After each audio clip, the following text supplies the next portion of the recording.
21. The next morning, Lily took Clef and Thorn off to explore Castle Gloom. They started with the secret doorway behind a statue of Baron Mulch, Shadow, standing at the head of the Quarter of Woe. Thorn peered down the unlit passageway. Why do I think this is a bad idea? Clef looked down the passage and nodded. A very bad idea. Lily glanced back at them. Don't tell me you're scared. Clef straightened his robes. Of course not, I was just worried for Thorn. I'm a lot less scared than you, Clef said, snapped Thorn. Back at store, Dad and me went hunting. All right, you both very brave, Lily huffed and tugged Clef's sleeve. Come on, I need to find this poisoner. Are you sure it's not Gabrielle? Said Thorn. He's a louse. Tyborn's convinced it's the 6th Brigade, whoever he is. Down they went. What are we doing here apart from getting covered in cobwebs? Asked Clef, brushing his cloak. We're breaking the rules. They stopped in a smaller chamber while Lily figured out which way to go. Thorn listened at the door. Can you hear that? Which arch shall go through? The first one or the second one or the third? It's just that I can hear something. Thorn reached for the door handle. I won't. Lily slapped his hand. That's the Hall of Forgetfulness. Going in there will be a very bad thing indeed. Why? I can't remember. She peered this way and that. Left, I think. Lily led them farther in the depth of the castle, down winding staircase, and through hidden doors. And the air grew staler and the cobwebs thicker.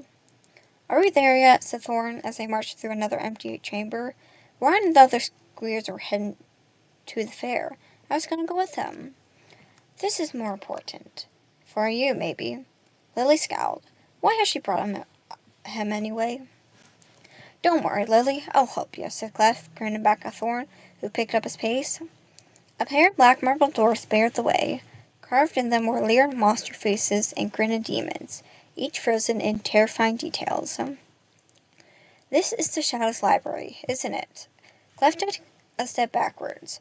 Lily, I hope you're not planning what I think you're planning.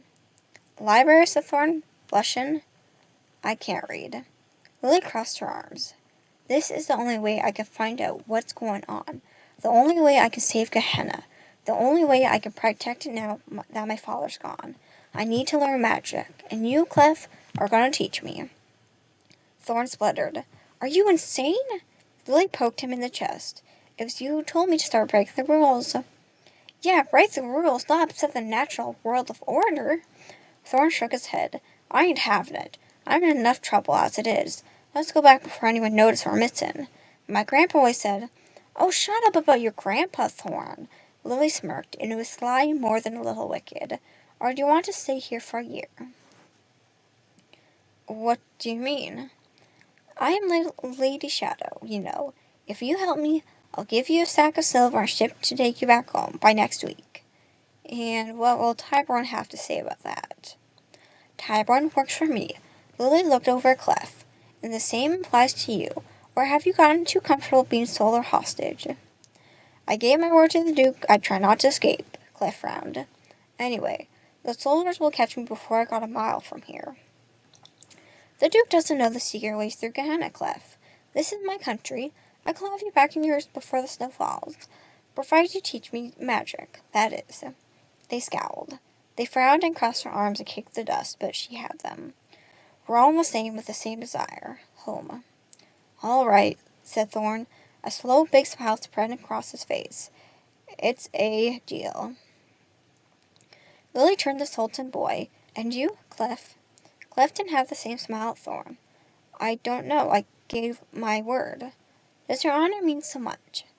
He started as if he's been slapped. It's all I have, Lily. It's all you have while you're away from home, she clarified. If you help me, you will gain something more important. Freedom. He nodded. Thought he still looked troubled. Lily drew out a key made of bone. The skeletal key put it in the lock and turned. With the sound of grinding rock, the doors unfurled like petals on a giant flower. A still, cold wind blew out, shaking the dust and cobwebs. She'd never been inside. There'd never been any need, after all. It was a library of magic, no place for a girl. Lily had always been envious when her father took Nate down for a lesson, secrets that only father and son could share. "We'll use some light," said Lily. Clef blew gently across his palm. Candles hissed to life. Torches and wall brackets sputtered and bright flames awoke, spreading golden dance and light on the dark gray walls. Waves of illumination spread outwards as more candles brightened along tunnels and endless corridors, and in alcoves and nooks among dusty parchments and ancient scrolls. How far did the library go back? She had no idea. "Wow," Thorn entered, gazing about him. Then he stopped, mouth agape. Who are they? As the candles revealed more and more of the library, they suddenly realized they were standing within a circle of statues. Not just any statues, but titanic gods of stone, each over 17 feet tall. Clef gazed up at them in awe. The 6 princes.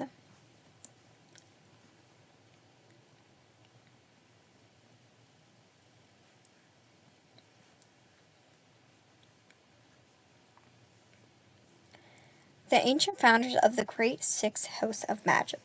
The first sorceress the world had ever known, and the most powerful. I never seen anything like it," whispered Thorn. "They're your ancestors?" Lily nodded. "Clef's too, and Gabrielle's. We inherited our magic from them," added Clef. "Is it true they are brothers?" asked Thorn. "The children of a barbarian king and his elf queen?" "She wasn't an elf. She was the daughter of a demon lord," said Lily. "You're both wrong," interrupted Clef. "She was a desert spirit. She'd been trapped in a bottle when she freed her. She fell in love with him. She passed her magic down to their 6 sons. That's the true story." "And I bet House Cornwall swears she was a mermaid." Lily shrugged. "Elf, demon, or prince. It just means she came from the other world, a place of pure magic." Thorn just shook his head in wonder. Lily continued educating Thorn. Her heritage had been drummed into her in every noble since the crib. She pointed to a statue of a sorcerer surrounded by birds. A pair of massive eagle wings rose from his shoulders. "That is Prince Typhoon, master of the element of air. Those descended from him call themselves the Wind Lords, and live far to the east beyond the Eagle Mountain." Clef joined in, pointing at the great statue, a merman, raised out of cleverly sculpted waves with sharks and dolphins surfing along. "Then you have Prince Coral, of the water element." He moved around to a figure wreathed in marble sculpted flames. "This is my ancestor, Prince Dejing. He founded the Sultan of Fire to the south." Thorn faced the figure with bark-like skin and antlers joined from his forehead. "And this is Prince Hern, Lord of Earth, yes?" Lily smiled. "You know much about him?" "I grew up next to Hern's forest. I know plenty. They say he's still alive, sleeping in a deep cave guarded by a black unicorn." Clef nodded. "So they say. Hern didn't believe in the more formal traditions, and neither do his descendants. They're called druids, aren't they? We've got one in store. You have a sick animal and old birch? We'll fix it right up." Thorn shrugged. "No grand places or castles for the druids. They're happy sleeping in the meadows." Lily pointed to the last pair of statues. "Prince Solar, Lord of Light, and finally Prince Shadow, the founder of my house, my family." The Lord of Darkness loomed over them. Carved out of black marble, he was hooded and attended by covert skeletons. In the folds of his cloak lurked ghosts and phantoms. "So, since we're here, can you teach me some magic too?" Thorn asked. "Clef, I don't need to be nothing fancy." "Sorry, but I can't." Clef picked up a book. "You have to have blood of the princess in your veins to be able to create magic. It also dedicates which type of magic you can create. If you're descended from Prince Dejing like me, then you'll only ever cast fire magic. The same comes from the heirs of Prince Coral. They'll only ever be water magicians." Thorn pointed at Lily. "But what if she marries Gabrielle? That's light and darkness." Lily paled and thought of it. Clef continued. "One blood will be dominated. Any children will have light or darkness, but never both. It's impossible to cast more than one element.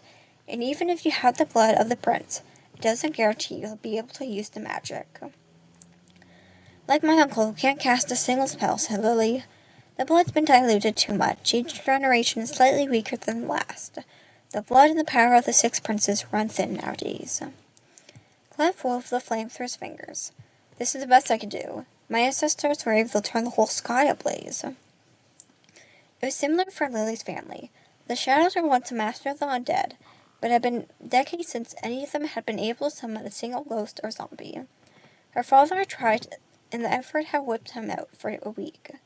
Aveley's Shadows had known 3 spells, and that was considered a lot in those times. The ancient will have known hundreds. Lily looked at the prince. What will make of the sorcerers today? You'd think we were ants. They moved past the circle statues and further into the heart of the library. There were objects other than books. Armors, weapons, boxes with no openings, and bracelets and random cups and circles. Thorn picked up a sword of black iron. This is nice. Lily barely glanced at it. It's the sword of my knight. Prince Shadow used it to cut time into 3. Those creating the past, present, and future. How does it work? No, it's fake. She picked up a crown. Most of the stuff is. My uncle spent years searching for magical artifacts. He lost a lot of gold buying useless bits of armor and weapons, and rings from swindlers and cheats. My father will check each item, then tell them that all he had gotten was another piece of junk, but it didn't stop my uncle from buying more. Eventually they reached a circular chamber with a large table and plenty of space around it. This will do, said Clef. He looked around and up at the ceiling. His eyes darkened. I didn't expect to find him here. The painting on the ceiling covered the whole central chamber. A men masked in armor dominated the middle. Zombies, skeletons, ghouls, and ghosts surrounded him, wreathen in torment. Behind him were ruined cities, and skies are a storm of howling spirits. Master of the Shadows, said Lily. Many of the horror stories you've heard about our family originated from him. Let me guess, said Thorn. He was just misunderstood. No, he was pure evil. He raised armies of the dead, turned cities into graveyards, all thanks to that mask he's wearing. She gazed up at it, carved from black stone. It was plain but cold, elegant. The mouth was part open into a sneer of contempt, and the eyes tilted into a cruel, hateful frown. What did it do? Asked Thorn. I've heard that based on the mask on the face of the Prince Shadow himself, and gained some of the founder's power, adding it to his own magic. His blood flows through me. His deeds taint my past. But he was one of the greatest of my family. Pride and shame mingled uneasily in Lily's heart. Clef stared at the image. His face shone with anger Lily hadn't seen before. It took all 5 of the other great houses to defeat him. Lily continued, with a mask, even a common farmer could be a great sorcerer, certain greater than any sorcery alive now. Well, that's order then, said Thorn. Just get the mask and it's job done. Clef shook his head. It was destroyed many centuries ago. He directed Lily to a clear space. Stand here and close your eyes. What shall I do? Asked Thorn. I can help. Not with this, Thorn, said Clef. Thorn frowned and took a step back. Lily did as she was told. What am I trying to do? Magic is one art, not craft. It's born of the heart, not the mind. It's passion, desire. It can be rage too. But shall we study the spell books? The library's filled with them. No, it will take too long. This is not about copying another's work or method. It's about creating your own. He stood close to her, whispering from behind. Your Lady Shadow, your element is darkness, and all that dwells within. There are shadows of yours, but there are other things too. The spells of the dead, dreams, nightmares, sleeps, and the creature of the night. The moon, that is yours too. It's too much. I don't know where to begin. Pick one thing. What about Castle Gloom? Good choice. The castle was dark, made solid. No natural light had entered it since the day Prince Shadow, the original Lord of Darkness, had built it. The corridors recalled her family's every footstep. The stone walls in the bedrooms had absorbed the dreams of every shadow. How many members of her family had been born here? Almost all of them. Her own birth and cry had once filled the castle. Did it remember? Things had been buried here, not just the dead, but memories too, and secrets, and sorrow. Sorrows most of all. I never said goodbye. I saw them and passed them by without a word. If only I said something to Dane on the last day, or even just smiled at him. He was my brother, and I loved him and never told him. Just a single hug would have made all the difference. The next time she'd seen him, he was lying under a sheet, his body burned beyond recognition. Had they even wanted her? Her parents had been polite, formal. Her father's priorities had been to teach Jane. Her mother's to support her husband. They loved each other so much that there had been nothing left for her. Lily tightened her hands into fists. They dressed her in silks and gave her jewels and dolls, but none of that had been what she wanted. All she had wanted was custard. Pink and blind, and smaller than her palm, he had been the runt of the litter. She had fed him from her breakfast plate and licked her face and slobbered all over her dress. Now he was gone. She wished she'd drunk the poison. Custard. What a silly name for a black dog. She heard a startled breath. Was it Clef?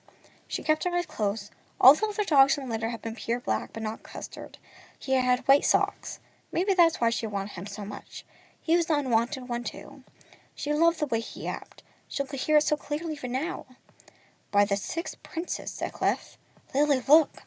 Lily wiped her eyes with her sleeve and opened them. A great mist slowly swirled on the black stone surface. There was something inside the mist. An animal. Not flesh and blood, but it had a heart and a voice and a tail. A little stump that was wagging excitedly. The dog met Lily's gaze and jumped up and down. A ghost, said Thorn, stunned. I don't believe it. Custard, can I touch him? Asked Lily. Try. She reached out. Lily! Pan stopped by the door, staring at them horrified, sword in his hands. Then he gritted his teeth and ran forwards. No! Lily screamed. The sword crashed down on the table, and the mist fell, leaving nothing there. Her uncle gazed at the empty table, trembling. Lily, what have you done? Chapter 22. Have you ever seen a person burn? Said Pam. The question slipped out as a whisper. Have you? Of course not.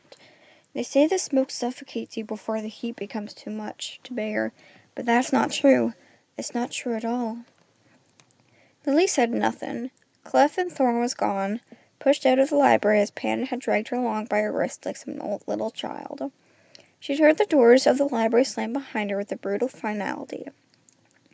Pan had yelled at the servants to get out of the way and had shoved the boy who hadn't been quick enough, sending him tumbling.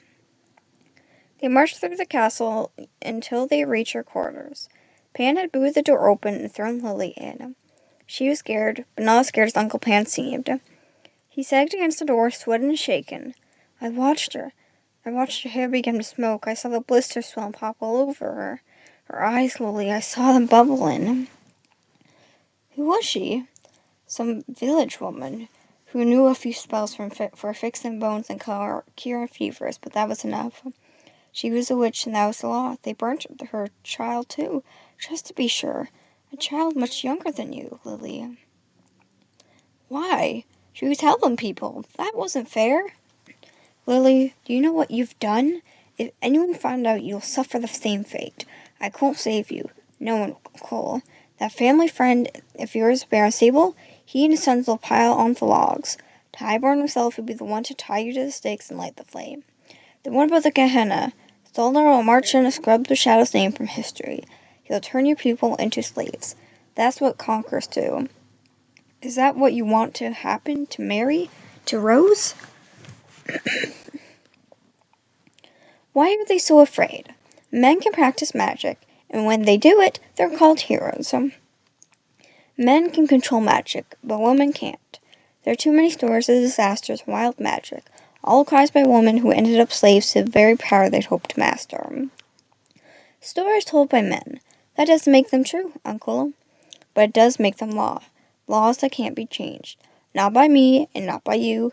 Things are dangerous enough around here without you summoning whatever it was.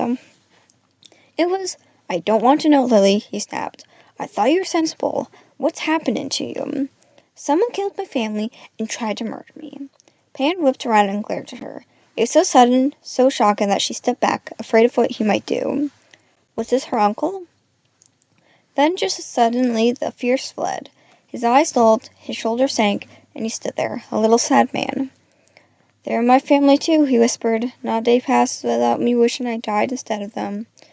Useless Pandomian shadow instead of Iblis. It might have been the one good thing I achieved in my life. He shook his head. Leave the investigation to the adults. I can't bear it if something happened to you. Lily took hold of her uncle's hand, ashamed that she didn't realize he missed her family too, that the pain was shared. I am Lady Shadow now. I can look after myself, Uncle, and she will do more, much more. I summoned Custer. You saw it. Look, Uncle, no one needs to know. But what if I could summon other spirits, or even enter the twilight? The twilight, the land between the living and the dead, the realm of restless spirits. All color drained from her uncle's face. What do you mean? I never got to say goodbye to my mother and father. If I could see them, speak to them just for a second. It was possible. She knew it now. She brought Custer back, and she hadn't even tried. We do it here, and away from everyone. Don't you want it to? To see father again? Enough! Oh, where did it go? Uncle Pan snatched his hand frame.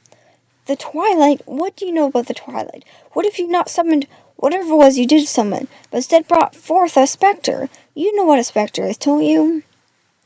Of course, she said, head bowed. The blackest of spirits that ever hunger. The ancient ghost of rage and hate and the most terrible dwellers of the twilight.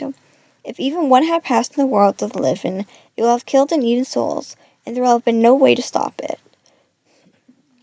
Imagine what it will have done to you, Lily.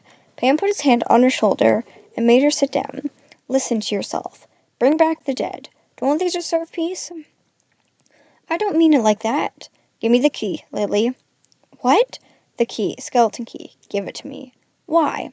Why do you think? To stop you from any more foolishness. Pan was trying to protect her. He brought her up when her parents had been too busy, which is all the time. He'd been more of a father to than her real father had been. He'd been her hero once, back when his eyes had been bright and his laugh deep, before he swapped stories for drinks. Remember the tales you used to tell me when you explored the Shardlands searching for treasure and fought manticores and hydras? Enough, Lily. He opened up his hand. The key. He wasn't going to change his mind. Not this time. She put it in his palm. Pan sighed with relief. That's a good girl. Is that it? She replied coldly. Pan frowned. One more thing. I don't want you mixing with those two boys. Why not? They're the only friends she had. Thorn's a commoner, and you're a noble. How do you think it looks with you running around with the uncaught load? The boy needs to learn his place. You will not touch Thorn. And Clef. Do not trust him, Lily. But he's helping me. Helping you by teaching you magic? Are you blind, child? He knows the price he'll pay if you ever found out using it. He wants to brew as much trouble as he can between you and Solar because that will give his father breathing space. He'd love it if we destroyed each other. Thorn and Clef are my friends. As you said, you're Lady Shadow now. Pan replied sadly. You cannot have friends. Chapter 23. Tyburn wanted to see Thorn. The executioner had shown interest in anything Thorn had done since he arrived, and now the night after they'd been caught in the Shadow Library, Tyburn wants to see him. I am dead. How could Tyburn do it? Taken up to Lamentation Hill and had Thorn's head to those 5 up there already. This is all that Lily's fault. He should have stuck with Wad and gone to see the fair being set up. Instead, he ventured down into the pits of Castle Gloom and seen amazing things. Not just the Shadow Library, but Clef weaving fire through his fingers, and Lily summoning a ghost, a real made of mist and memory ghost. All right, Lily's not so bad. But that didn't make sense, seeing Tyburn any easier. He trudged up the stairs to Tyburn's quarters. His legs moving as if made of lead, and his heart just as heavy. The door was already open, and Tyburn was writing at a desk. He glanced up at him. Come in. Thorn wasn't sure what he had expected. Maybe skulls and skeleton walls filled with weapons. Tyburn's quarters were comfortable. A rug covered the bare stone, and embers smothered in the fireplace. Sure, there were a few weapons, but this was a castle after all. The only sound was scratching Tyburn's quill. I want you to go to Graven, said the executioner. Is that what you called me? Tyburn put down the quill and narrowed his eyes. Were you expecting something else? No, of course not. Thorn hoped his high sign of relief wasn't too loud. Where's Graven? You know those big mountains to the south. The 3 princes, asked Tyburn. On the other side of them, I need you there and back by dawn. ain't gonna happen.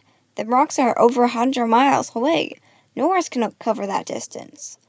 I wasn't thinking about you taking a horse. Then what? Suddenly Thorn grinned. Oh, Hades. The match will be over the mountains in a few hours. Follow the cliff way, you can't go wrong. Graven's the last village before the border, with Lumina, on the bank of the river Lacrime. This will be a real test of flying. Thorn's escape from the cavern had been more lucky than anything, but Hades on a journey investigating that was special. Tyburn tapped a pile of sealed envelopes on the desk. You know what these are? Trouble? Tyburn put them in a satchel and handed it to Thorn. Go to messages. They allow me to know what's going on here, in Gehenna and beyond. My user messages are busy with Halloween duties, so I'm asking you. I want these delivered to Captain Wayland. He runs a patrol on the border. He'll have the messages for you to bring back. This was a big deal. Thorn knew it, and Tyburn had to know it too. Thorn bet he didn't usually trust stable boys with this sort of work, so why was he trusting him? What's to stop me from taking Hayes and flying off home? You don't know the way, and neither does your bat. I go ask someone. Tyburn leaned back and looked at Thorn. Yes, you could, and who knows? Eventually you might even make your way back to store to find me waiting. Can you guess what might happen next? Thorn gulped. Just get going, said Thorn. Tyburn, and keep your eyes open for anything unusual. Like what? There's plenty of unusual in Gehenna. What was considered normal home may be considered weird here. Like parties. Like smiling. Like not summoning ghosts. If I know them, I won't need you to go and have a look, will I? Tyburn's attention returned to his letters. The conversation was over. Before long, Thorn found himself in the ruins of Merc Hall. It was bigger than the Great Hall. How could humans build such a thing? Maybe they hadn't. He had been here long enough to know that the ancient necromancers had commanded devils and demons and performed magic beyond the boundaries of his imagination. The roof had fallen in a long time ago. There were broken columns laying across the shattered flagstones, and a tree grew in the southwestern corner. Its roots were even over rumble. But even with the snow in the sky, the hall was reluctant to let in the light. Dense shadows filled the corners and alcoves. Hades, are you here? The bat unfurled his wings and sniffed the air as Thorn approached. His huge ears twitched and rotated, and he yawned. His ivory fangs glistened. Remains of dinner hung from his teeth, and in between, wedged in the gums, were chunks of stringy flesh. Thorn rubbed the beast's chin. All right, boy. Fancy a trip? Hades blinked slowly. His eyes were small compared to his head, and he thrust himself closer to Thorn, so they were almost nose to nose. He sniffed loudly. Sounds like a yes to me, said someone from behind him. Thorn spun around to where Lily sat among the shadows, less than 10 feet away. Sorry, did I scare you? She said, smiling. You're a strange, strange girl, Thorn frowned. I wasn't expecting to see you here, not after what happened in the library. This is my castle, Thorn. She stood up and joined him in gazing at the monstrous bat. Beautiful, isn't he? Not the word I'd use. Thorn picked a string of what looked like sheep's guts out from between his teeth and tossed it aside. More majestic. Majestic. I didn't know you used such words, but yes, majestic. Lily didn't come closer. She seemed wary of Hades. You're going out on him, then? Yeah, Tyburn wants me to take him to Graven. Then we needed something to sit on, won't you? Lily took his hand. I have just the thing. She led him over to a large leather object, shiny, smelling polished on the floor.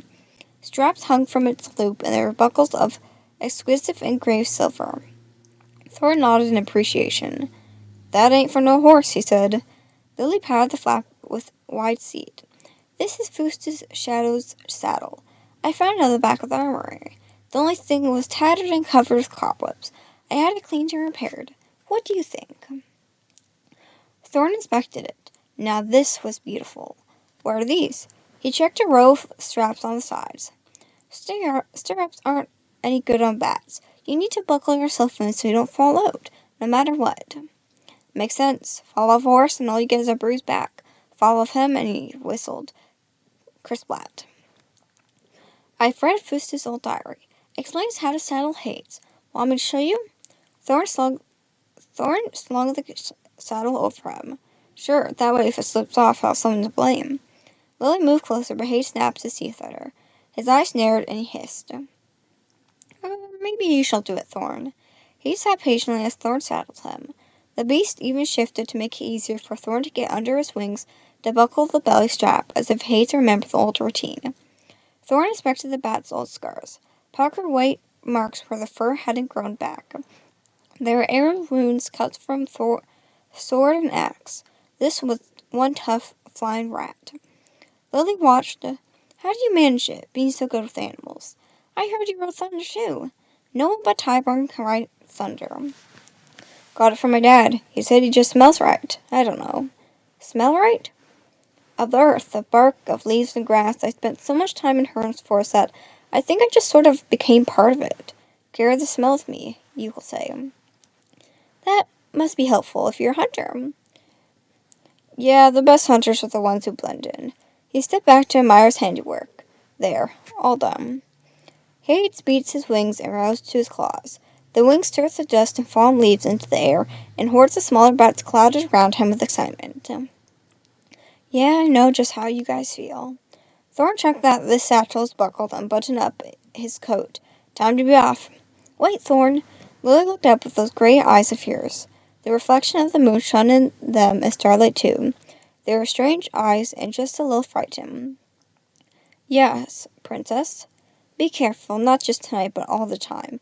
You got powerful enemies here. We all have. This is about Gabriel, ain't it? She patted Hade's chest. He's near the top of the list, but there may be others. Others we don't know about. Is that kind of nice having the ruler of Gehenna watching my back? He bowed from his saddle. I feel safer already.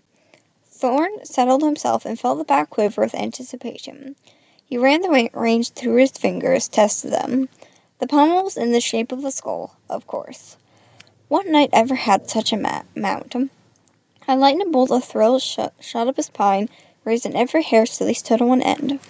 Any more excitement and he'd be covered in sparks. How do I look? Lily grinned and spilled her face from ear to ear. Not bad at all. Thorn pulled up the reins, pointing Hayes skywards. Hayes didn't even need to be told twice. Bats swirled around them, and the stone columns flirred past. Cold night wind snatched a breath out of Thorn's lungs. He felt himself slide back, but the leg buckles creaked and then locked him in. He spun as he rose almost vertically towards the moon, around and around like a corkscrew, turning Thorn over and over. There was no way to fight it, so Thorn surrendered to Hade's joy. Wings fully unfurled, the bat lifted his outrageous behind. Thorn glanced over his shoulder and gasped. Castle Gloom looked so small. Hundreds of tents surrounded it, black and white and every other color there was. Flags fluttered in the wind. It had to be people here for the Halloween ball, even if I was still over a week away. Nobles from the Leisure House, loyal to the Shadows and Solar, who had arrived early, so they could set up near the castle. Campfires dotted the black earth, and moonlight glistened on the armor of the solar paladins, as thought they were fallen stars. The greatest concentration of tents was to the north around the far end of Devil's Knoll. That made sense. People wanted to be near the fun. The first chance he got. Thorn was going to go and spend that coin he had won of Old Calm. Wad had told him there were jugglers, cake stands, even a zoo filled with magical animals. Thorn scratched between Hade's big ears. But they ain't got nothing as good as you. To the east spread the vast, dark expanse of Spindlewood. Thorn tightened his grips on the reins and leaned towards the south. The tents were few and far beyond there. It seemed no one wanted to pitch beside Lamination Hill or the City of Silent. Hayes hesitated, then banged one wingtip, pointing to the earth, and the other to the moon at the zenith. Thorn and Hayes flew on towards the triple peak of the Three Princes. Chapter 24. Snow and ice encrusted the upper reaches of the mountains. The peak of the Three Princes were connected to one another by gentle curved ridge, creating a natural bowl on the southern face. Great clouds of white breath bellowed out from Hayes' mouth, and in the night his fur glistened with gentle fallen snow. Lily had been right. He was beautiful and majestic. A few hours later they were circling above what had to be Graven. A light drizzle fell on both bat and boy. Judging by the clouds Thorn reckoned he still had some time before it turned from a mist to a torrent, and if he was lucky and got his business done quickly, he might be able to beat the rain back to Castle Gloom. The village was built as a strip along the river bank. Old stone walls had tumbled in place and been poorly repaired with wooden posts. There was a large graveyard beside it. Thorn kept his knees into Hade's shoulders. The monster responded by closing its wings and swooping downwards. The ground rushed towards them, and then, just when it seemed too late to avoid crashing, Hade's wings flung out with wide and he landed, barely stirring a grass blade. A horn blew from within the village walls. Good, they've seen me. I hope they bring me something hot to eat. Graven didn't look like much. Not the village, anyway. But the graveyard was something else. Did you bury kings out here? Thorn asked Hades. The tombs were easily twice the size of villages' huts and made of old, perfectly worked stone. The statue looked so lifelike he half expected them to wave at him. The wooden gates opened and a squadron of cavalry rode out. Even from here he could hear the jangle of armor and see the black pennants on the spears. Hades hissed loudly. Thorn unbuckled himself from the saddle and slid off. Hush, boy. They're on our side. Black cloaked riders drew up and formed a loose circle around him and his beast. The men stared at Hades and clutched their spears tighter. Hades snapped his jaws at them, and more than one rider had to rein in a frightened horse. I'm looking for Captain Wayland, shouted Thorn. I've some letters for him. A rider dismounted and tossed his reins to his companion. He wore a single breastplate of steel skirt of a mail that covered his legs to his calves. He had the easy walk of men who is used to armor, and the sword on his left hip was plain, broad, and brutal. He flipped up the visor of his helmet, and the face under it was tough as a blade. That will be me. Thorn held out his satchel. Tyburn told me to bring you these. Wayland took the satchel and passed it to another rider without looking at it. He chewed his mustache and gazed up at Hades. And you are? Thorn. I'm Tyburn Squeer. Squeer? That surprised him. Things haven't changed much in Castle Gloom if the executor's called himself a Squeer, and men are riding bats now. He gestured towards the village. You have ice dangling from your chin, boy. Come inside. We have a fire and duck churning over it. Much appreciated, Captain. What about my mount? I have oats in the stables. Hayes shrieked and beat his wings. He twisted his head as he rose, searching this way and that. Thorn knew the bat well enough now to understand that he was going hunting. Thorn shouted after the leather-winged monster. Be back before it starts to rain, and don't eat any villagers. Thorn caught the frightened look around the soldiers. Maybe he shouldn't have said that. He gave them his best and brought a smile. He's harmless, really. The other men stayed on their horses, but Wayland walked alongside Thorn. The graveyard's bigger than the village, said Thorn. Who used to live here? What do you mean? Thorn gazed up the high iron railing surrounding the cemetery. Back in my village, when you die, you got a sack, a patch of earth, and a wooden plaque with your name on it. If someone in your family knows how to write. Wayland smiled. This is Gehenna. Here the dead have as many rights as the living. All makes sense in a way. You're going to spend more time dead than alive. So it stands to reason you need somewhere to stay that will last a few centuries at least. But you're dead. You don't need anything. Wayland shook his head. Gehenna was once a country of necromancers. All the old lords could summon ghosts and ghouls won't have yours. All armies of them. Armies of undead? That's evil. Is it? Seems to me armies of all living are worse. Think about it. Sons and fathers and brothers gone off to war, maybe to die, maybe to lose an arm or a leg. Then what happens to your family back home with no one to plant seeds or reap the harvest? Nothing but starvation and misery. Even those who survived aren't the same. War wearies the soul. Wayland gestures at the graveyard. A zombie doesn't feel pain. He's already left this world. No one's counting on him back home, are they? It used to be a law that you were still eligible to serve in the army even 10 years after your death. Why 10? After all, the body's too fragile. Bits fall off all the time. Still, seems like a fat waste of time and money building tombs like that and leaving it to a bunch of bones. There's dead and there's dead. The first kind didn't always stay here where they were buried. Nothing worse than Grandma coming back to complain about her coffin's too small. Don't take this the wrong way, but that's probably the creepiest thing I've ever heard. Thorn lifted up his collar, suddenly feeling colder. He was never going to get used to this place. Waylon smirked. Don't worry, that was a long time ago. There isn't that sort of magic in Gehenna anymore. Look over there. He pointed to a fenced-off field beside the main graveyard. That's what we do with our dead now. Strip of earth 6 feet by 2. Nobody can afford the big tombs these days. By the time they reached the gate, there was a crowd of villagers waiting. Are you from Castle Gloom? Asked one of the men, wringing his cap in his hands. Waylon signed. Valvin let the boy get some food and warmth, but the men took Thorn's arm and held it firm. Are you? Yes, said Thorn. Waylon pushed Valin off. The boy's come a long way, and he's here on real business, not to listen to your ghost stories. What ghost stories? Said Thorn. He looked at Valin. What's going on? Hadn't Tyburn told him to look out for anything unusual? Valin looked at one of the villagers. A woman. You tell the young master what you've been seeing. Go on, Gemma. Thorn knew the type. Old before her time. There are plenty of women like that in Stura.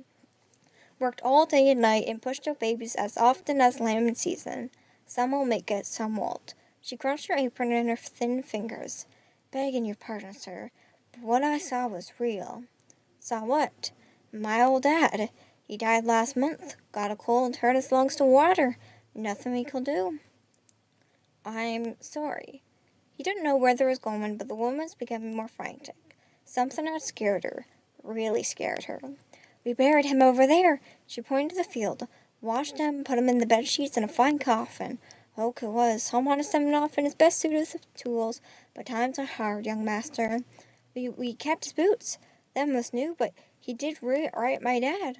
Flowers every week. I swept his grave clean and everything. Then why's it happening? What's happening? He's come back, sir, Gemma sobbed. He's come back. Chapter 25. Anything unusual? That's what Tyburn said. Now standing amid 6 uptorn graves, Thorn reckoned this counted as very unusual. Thorn, Waylon, 5 of his men, and some of his villagers had marched out to the field where the recent dead were buried. Go be an animal, said Waylon, gazing at the broken earth, or grave robbers. That's always been a problem, Gehenna. Why will anyone want to rob these graves? Thorn asked. The soil had been uptorn recently. Thorn couldn't be sure whether with a shovel or with bare hands. Look at those big tombs, said Waylon. In the past, people were buried their best clothing with their possessions. A warrior will have his armor and sword, a farmer his tools. Women will have plates and cutlery, yarn and knitted needles, even a piece of jewelry or two. Now it made more sense. Swords are expensive.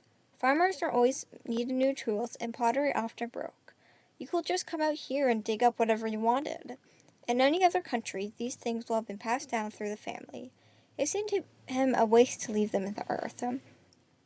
Gemma sobbed on Valen's shoulder, and the other relatives looked at their family graves, anxious, more than a little afraid. Thorn spoke to Gemma. What did you see exactly? The woman wiped her nose and pointed to the field between them and the village. I came out to check on the cows. Then I saw him, my dad, standing out in the field. It was a full moon, clear as day. It was him. When? 2 nights past. In these other graves. We thought it was wolves, said Waylon. They come sniffing and pawing in the graves in winter. Was wolf, said Thorn. That was for sure. He knew wolf tracks and there weren't any here. The captain looked down at the broken earth. Get shovels. I didn't take long. The ground was damp and already loose. They dug, and all this while Thorn kept an eye on the east. Those rain clouds were getting close. A shovel struck wood, and the work turned to hands brushing dirt from Gemma's father's coffin lid. A long crack ran from head to toe, and the bare wood was splintered. Move those lanterns closer, said Waylon. Everyone leaned over the edge as the captain jumped down into the pit. He grunted as he shifted the coffin lid. Gemma gasped. The coffin was empty except for a muddy shroud. Things were getting more unusual by the second. Waylon clambered out and brushed off the worst of the dirt. We're sticking the other 5 up? They'll just be empty, said Fallon. Could it be really true? Had the dead walked? Lily said such power didn't exist anymore, but Thorn was finding it harder to come with any other reason the coffin might be empty. He picked up the lantern and roamed around, plenty of footprints all on one another. Then he spotted something. You said he kept his boots? Jenna sniffed. Yes, young master. They aren't even a year old and still fit our Henry. What job did your dad do? Thorn crouched down and examined the damp earth. Mason. He helped build the west wall of the kitchen on Castle Gloom. Lord Shadow said they was the... You ever drop a stone on his foot? Said Thorn. Say, on his left one? Why, yes, he did, young master. Lost his big toe. Thorn called Waylon over and pointed to the patch of earth in the lantern light.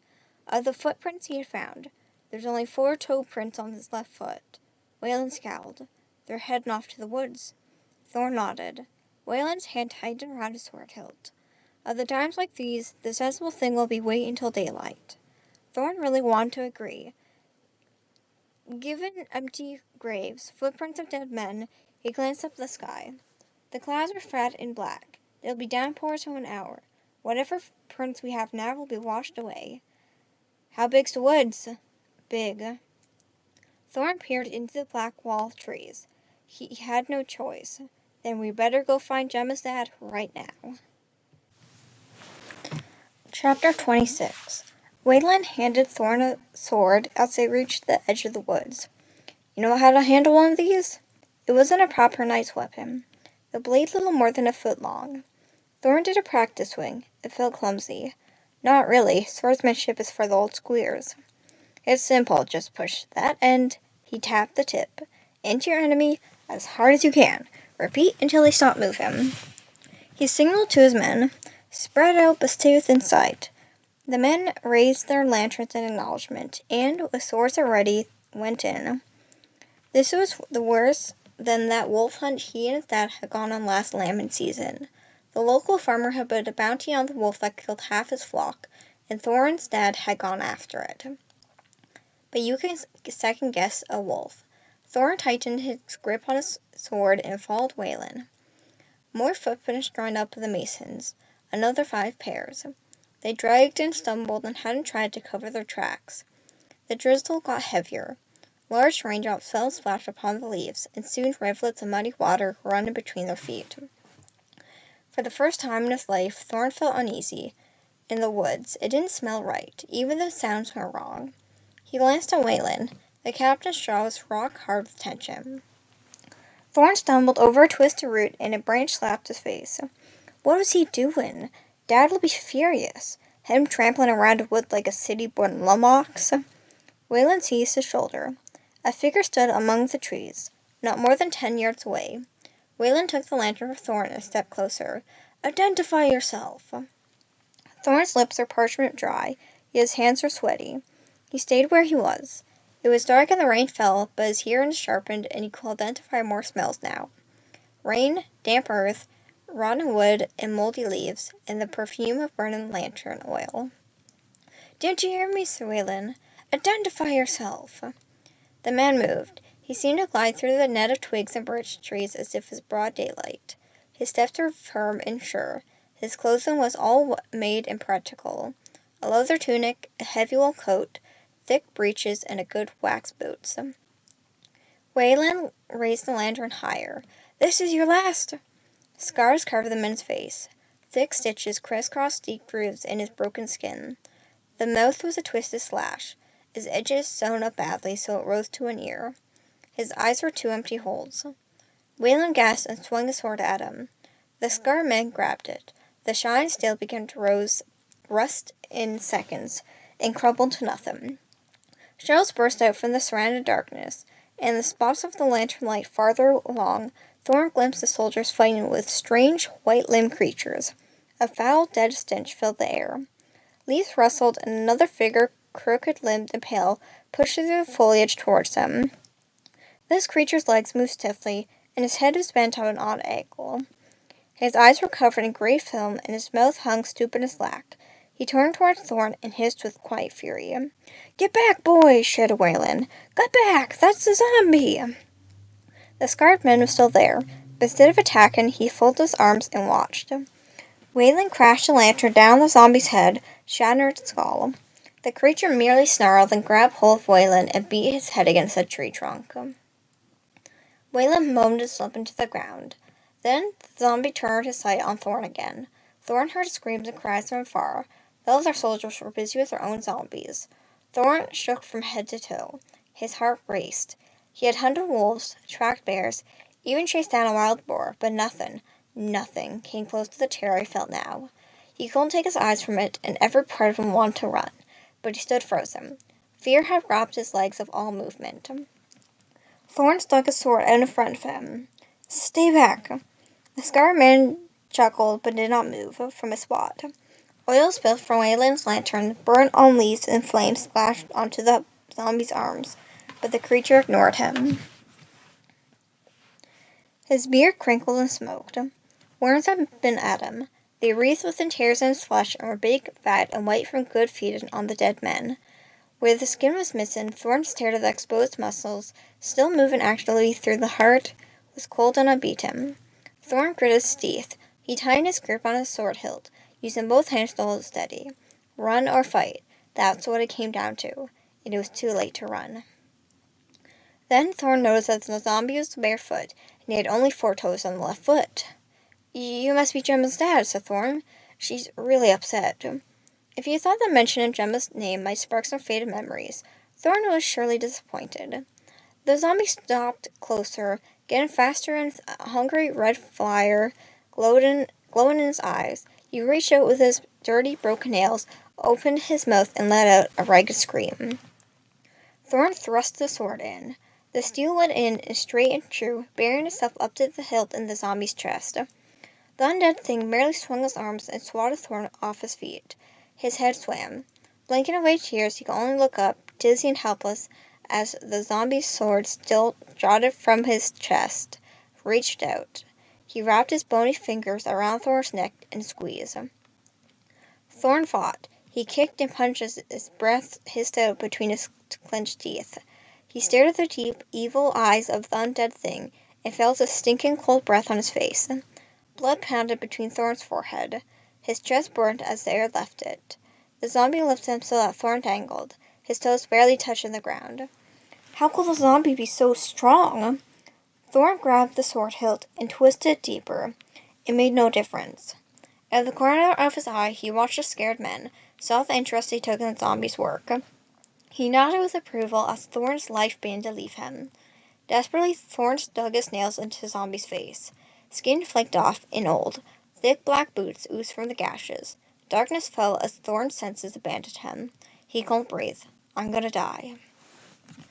Thorn clenched his fist for one last punch. His vision was clouded and over, but he was concentrated on fighting his fingers and putting the last of his strength into one final blow. Slowly, arms aching, he raised his fist. It didn't land, but something else did. The zombie was ripped away from Thorn. Thorn dropped to his knees, gasping, air clean and sharp, racing down his throat. Hades pinned the zombie face down on the ground. The undead thing thrashed his arms, but Hades' claws were deep in his back. Hades sniffed his prey. Don't just play with it," Thorn rasped. The inside of his throat feeling as if it had been screwed with sandpaper. Hades snapped his straws over the zombie's head and tore it clean off. The body went limp. Hades spat the head out. "So there are things you won't eat." Thorn crawled to his feet, but was hard work. He was nearly dead with exhaustion, and every limb trembled. The scarred man stared at Thorn and the monster beside him. He flicked his fingers. "Try it," whispered Thorn, his throat too painful for anything louder. "Hades is still hungry, aren't you, boy?" Hades hissed in agreement. The scarred man held his arms and made peel in the shadows around him, as thought he was collecting blackberries. He pinched them from branches and off the ground, gathered them about him in a ribbon.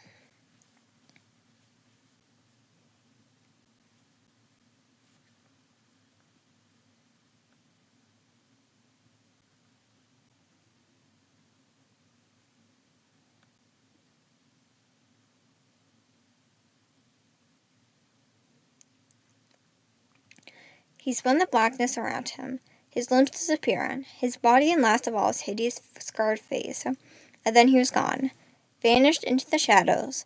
Thorn hugged the bat. He could barely stand it and hung on the bat's neck, burying his fingers in deep. Hayes didn't seem bothered. He lowered his wings and closed the Thorn in their fold. Both hearts of monster and boy beat together. Thorn pressed his face into the beast's wet, smelly fur. Good boy, Hayes. Good boy. Chapter 27. Tell me about the Scarred Man, said Tyburn, again. Lily watched Thorn as he tried to explain the up-tenth time what had happened at Greven the day before. The poor boy could barely stand, and the purple bruises around his neck looked horrible.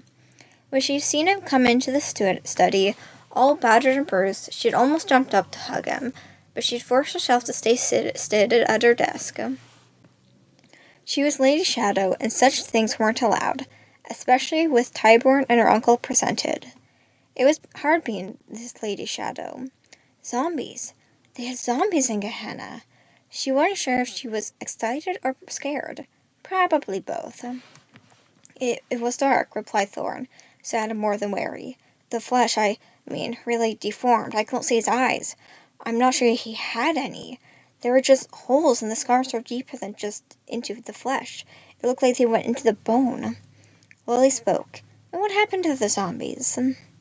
When the Scarred Men disappeared, they just fell down. Proper dead this time, said Thorn. Wayland ordered them all burned. Then Wayland did right, said Tyburn.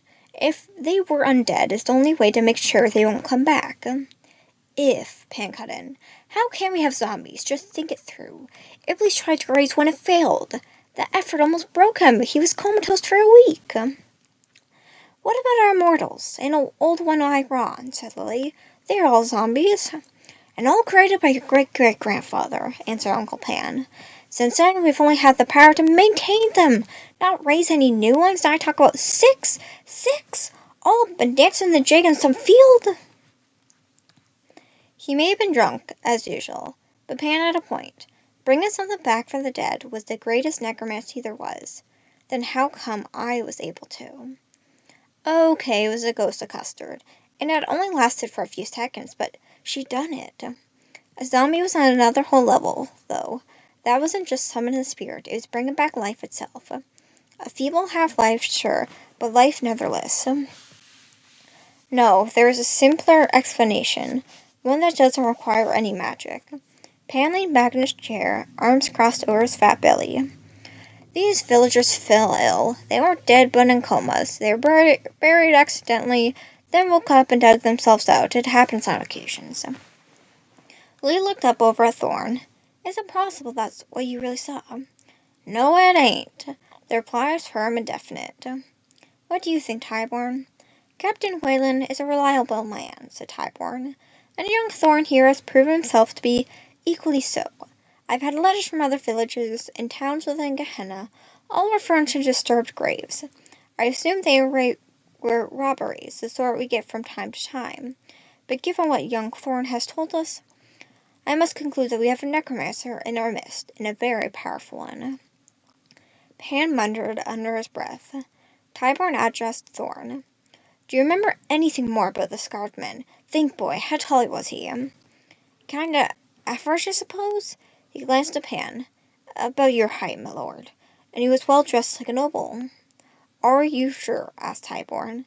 About them things? Yeah, I am, said Thorn.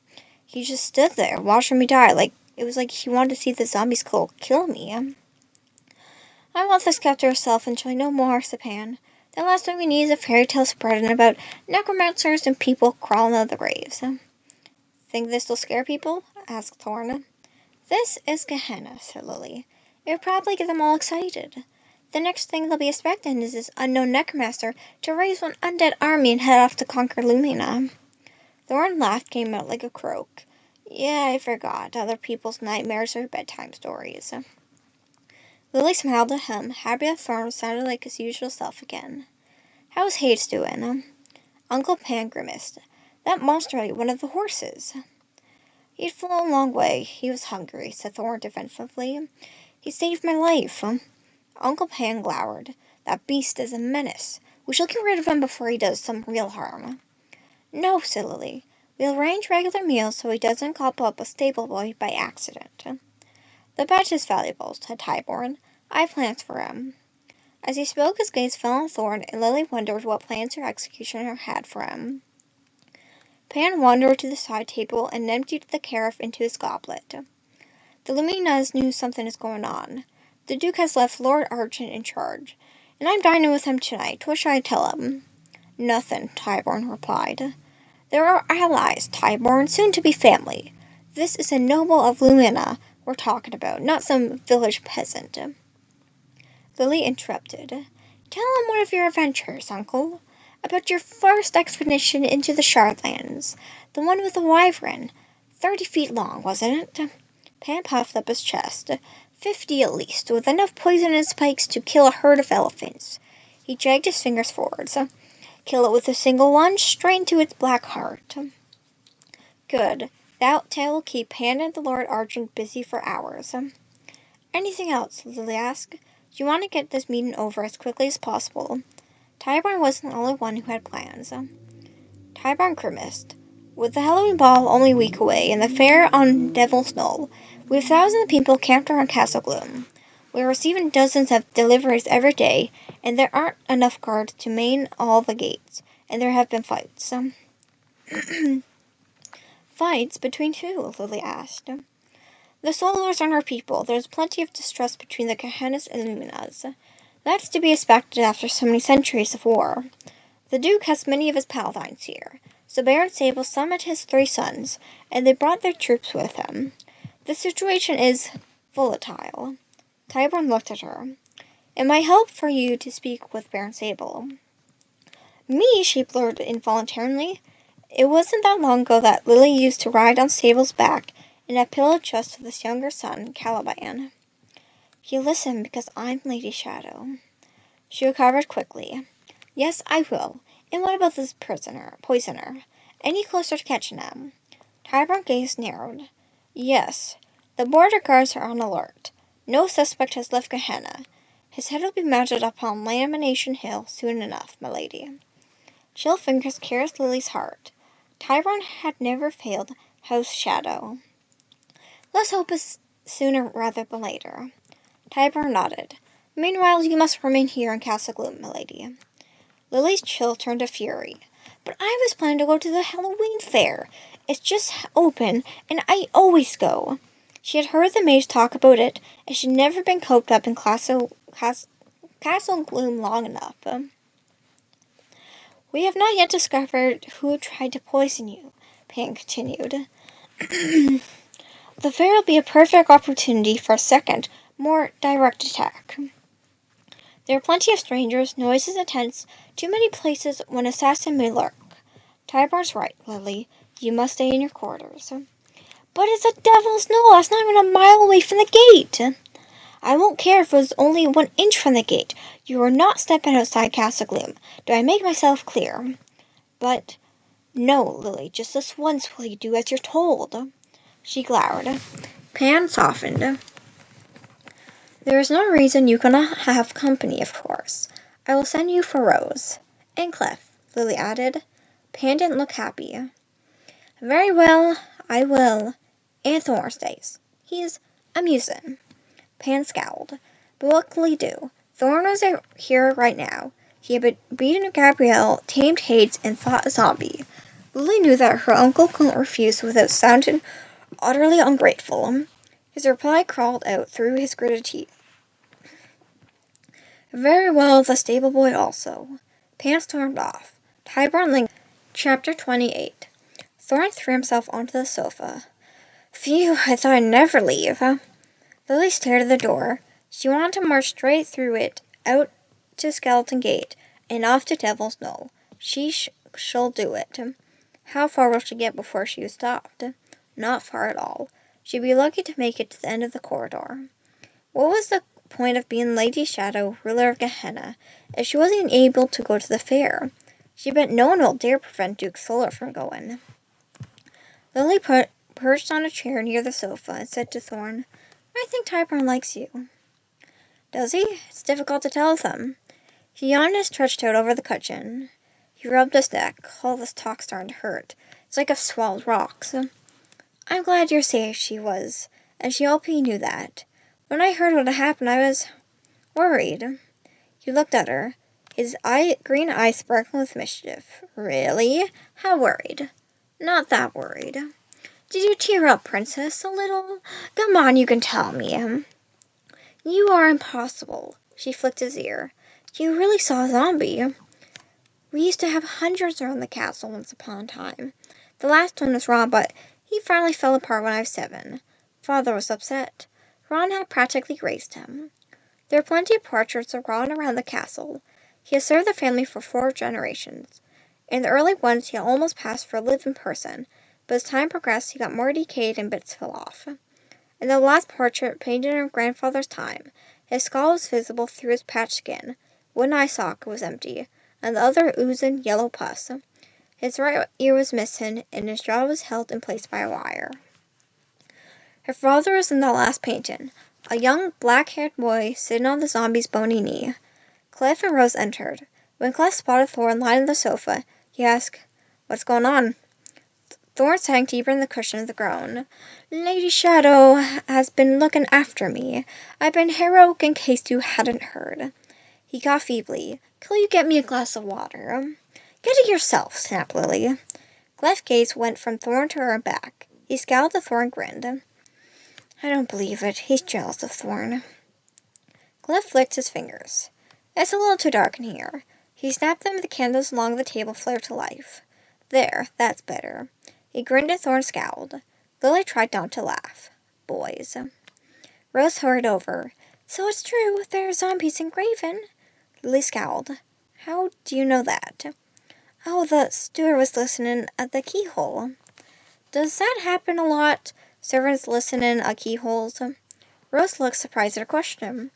All the time. How else are we to know what's going on? No one actually tells us anything." Thorn struggled to sit up, moaning all the while. "No, don't help me. I can manage. Honestly so." He looked around at them. "Who wants to hear about how I faced a creature from the very pits of the underworld?" "Me," said Rose, dragging a chair over. "Tell me everything." Thorn arched one eyebrow. "Cliff?" Cliff tried but failed to control a smile. He took a kitchen cushion and sat cross-legged on the floor. "I suppose." Thorn repeated the story, thought it wasn't quite the same as the one he had told Typor in a pan. This new version had a lot more zombies in it, and Thorn fighting them on a cliff top with the sea lashing the rocks below, and the ground crumpling away under his heels. Which was odd, since Graven was 100 miles from the sea. Rose stared at him. "That is really unbelievable," said Clef. Thorn drew an X over his chest. "Every word of it is true. Cross my heart and hope to die."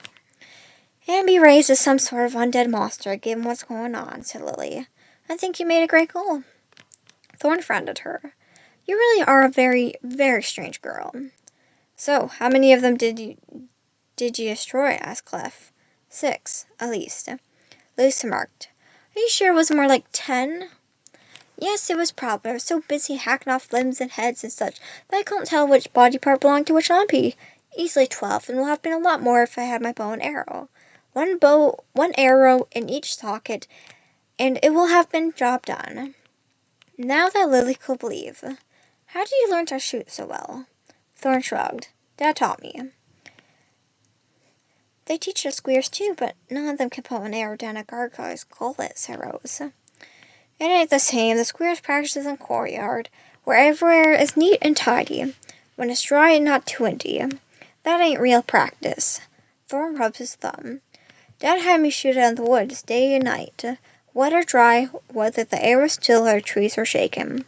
Try shooting when you're so hungry your belly's eating itself and missing it means starving some more. That's how you learn to make each shot count." "I thought you said your father was a woodcutter."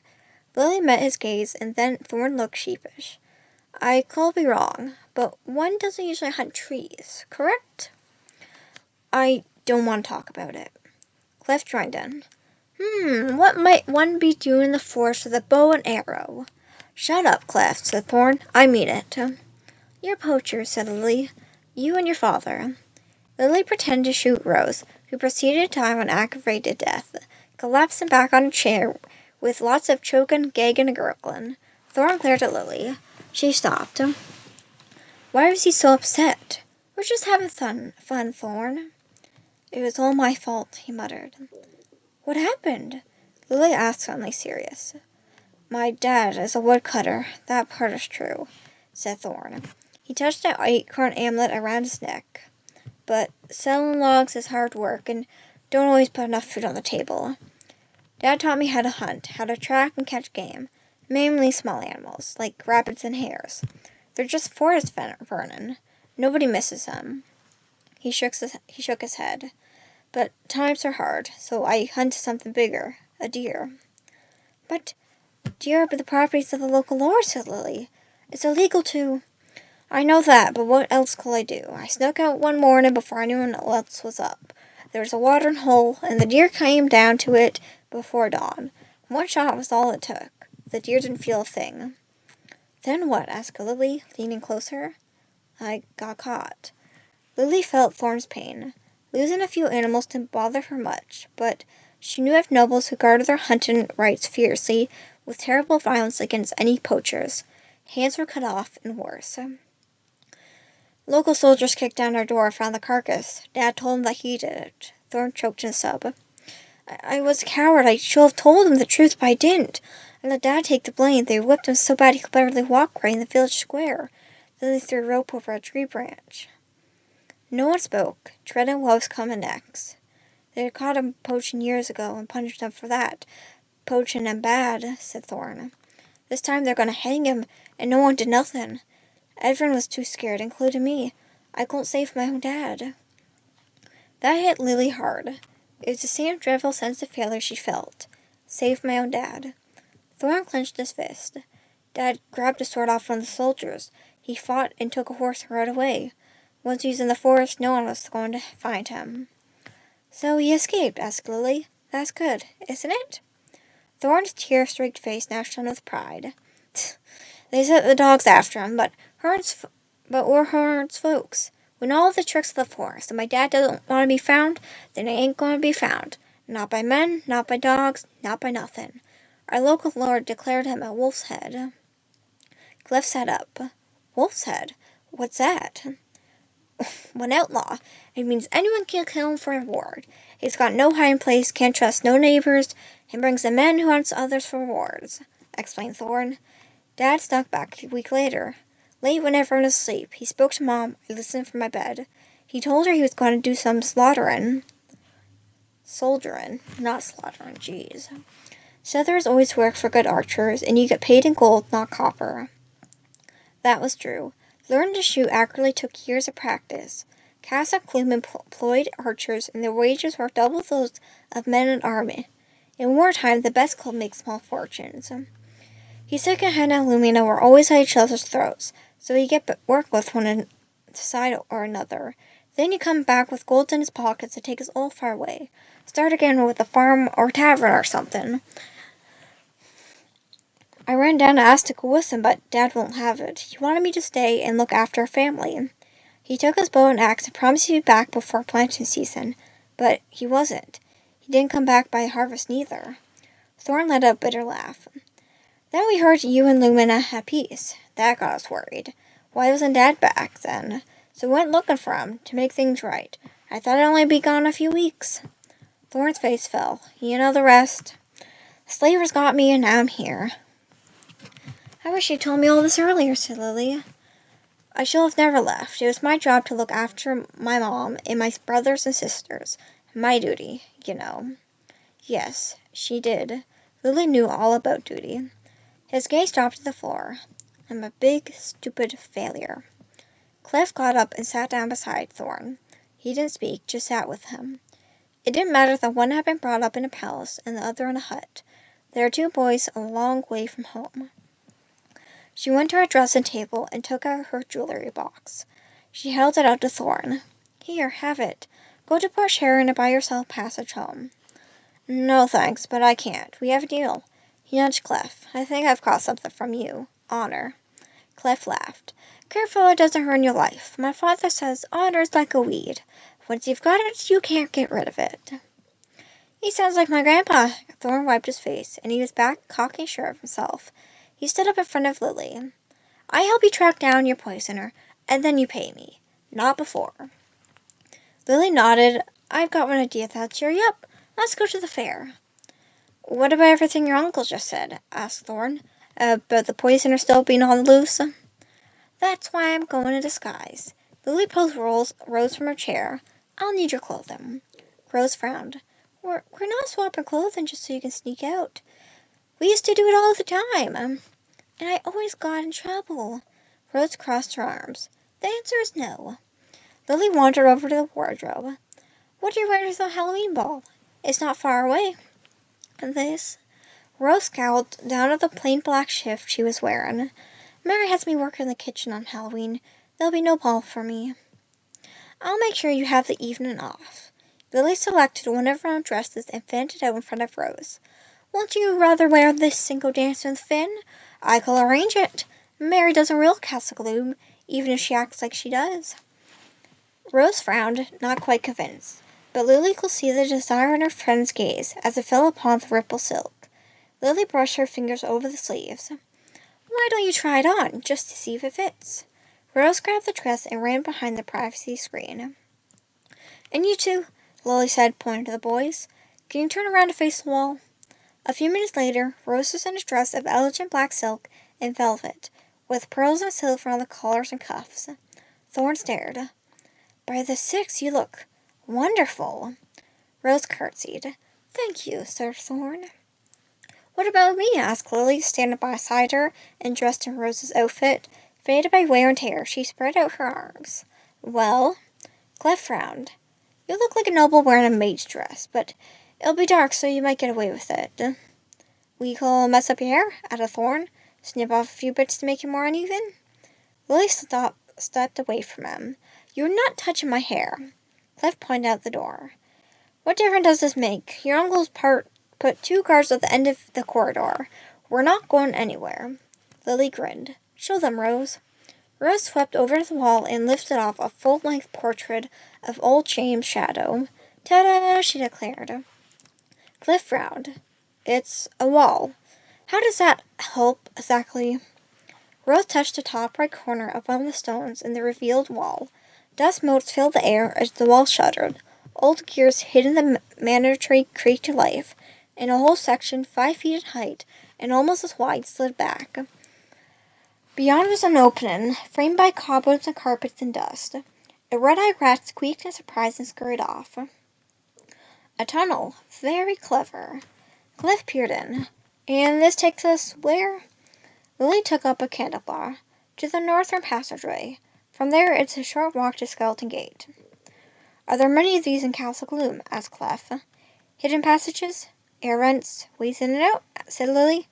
No one knows how many, and half of them are closed off now. I used to explore them with Daunt. Date? I don't know. Mary will be furious, said Rose. Thorn is already standing in the tunnel. What are you waiting for? I never realized this dress was so tight, said Rose, straining within her bone-framed corset. How do you breathe? As little as possible, said Lily. Rose turned in front of the full-length mirror, admiring herself from all angles. Just wait till Finn sees me in this. You better stay here tonight, said Lily. If anyone sees you strolling about in my clothing, they might start wondering who's wearing yours. What? Rose stopped twirling. You mean I'm stuck here? Sorry, but look at it this way. Why spoil the surprise by showing Finn the dress tonight? Think how amazing it'll be when he sees you in it at the Halloween ball. I suppose. He'd probably want to marry you right there and then. In the meantime, try and enjoy yourself, Lily said with a guilty smile. Rose frowned and plopped down on the chair. You owe me, Lily. I know. Lily took an apple from the fruit bowl on her way into the passage. This was going to be fun.